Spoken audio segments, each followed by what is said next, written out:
10 daily habits that beginners can practice to improve their English. Learning a new language can be a challenging but rewarding experience, and practicing daily is essential for making progress. For beginners learning English, incorporating daily habits into their routines can help them improve their skills quickly and efficiently. In this video, I will explore 10 daily habits that beginners can practice to enhance their English language proficiency. 1. Read English material for at least 10-15 minutes a day. This could be a news article, a short story, or even a comic book. 2. Listen to English music or podcasts while commuting to work or doing chores around the house. 3. Watch English TV shows or movies with subtitles in your native language to help you follow along. 4. Speak English with a friend or language exchange partner for at least 10-15 minutes a day.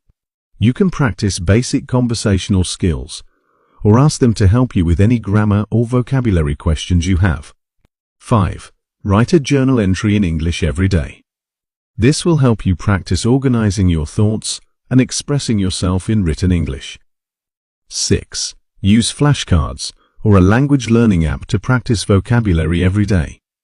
Review old cards, as well as adding new ones. 7. Find an online English course or program and commit to completing at least one lesson a day. 8. Listen to English audiobooks or watch English YouTube videos on topics that interest you. 9. Join an online English-speaking community or forum and participate in discussions or ask questions. 10. Set small, achievable goals for yourself each day, such as learning 5 new words or practicing pronunciation for 10 minutes. This will help you stay motivated and see progress over time. Remember, language learning is a journey, and it takes time and effort to achieve fluency. By staying motivated and committed to daily practice, beginners can achieve their language goals and unlock a world of opportunities.